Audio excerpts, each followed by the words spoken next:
د چانه کوم سیز رکشي وي یا د چانه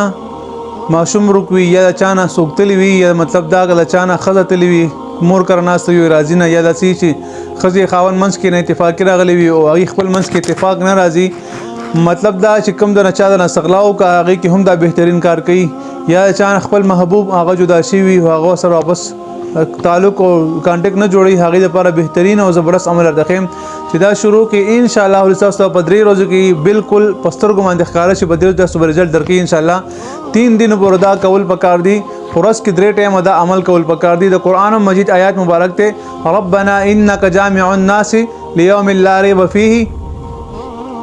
دغه آیات مبارک دا ویلي او په دې باندې چې کوم دی هغه تکس تصور کول پکار دی په هغه باندې د مول دي او ان شاء الله په 3 ورځو کې باغړی سحر کوا غرمه کې کوا د مازیګر مونږ نه بعد کې نه مخ په قبله او دا کوا دا کم از کم 101 بار ویلي روزانه او دا تصور کوا یا د نکم سزروک شي یا سوي ان شاء الله ضرور به سر راځي دا وظیفه دا شروع کې ربنا انك جامع الناس ليوم لا ريب فيه انك عاد دغه پوری دا وظیفه ویل دا شروع کې ان شاء الله تاسو به سره کار کیږي دا عمل خوښ شو مخکې ملګرو سره هم شیر کی الله تعالی ټول مسلمانانو حاجتونو د خپل خزانو پوره کې الله تعالی موږ تاسو نازل شي السلام علیکم ورحمت الله وبرکاته